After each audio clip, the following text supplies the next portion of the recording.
Bonjour à tous, aujourd'hui je prends un peu l'air pour vous parler du premier film de Jonah Hill, 90s. Ce sont les débuts de Jonah Hill en tant que réalisateur, mais vous le connaissez certainement en tant qu'acteur.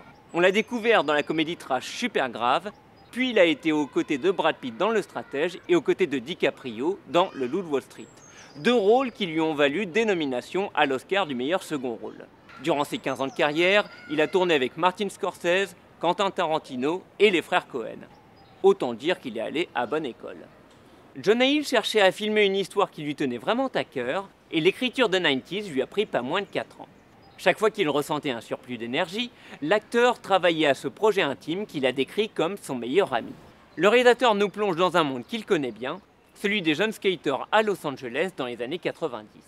Sans nostalgie, il pose un regard d'adulte sur sa jeunesse. Il tenait aussi à célébrer des cultures souvent mal représentées au cinéma, comme le hip-hop.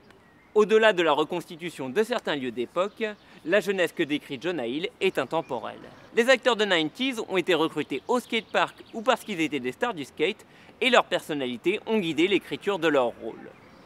Jonah Hill trouve l'équilibre parfait entre portrait individuel et dynamique de groupe pour ses skaters, mais ceux qui les entourent ont droit à la même attention. Le réalisateur aime ses personnages et nous fait les aimer. Le film est évidemment à ne pas manquer pour tous les passionnés de skate, mais pour les autres aussi. Tenez-moi par exemple, je n'ai jamais fait de skate de ma vie, et pourtant c'est un de mes grands coups de cœur depuis ce début d'année. Et tout de suite, la bande-annonce du film.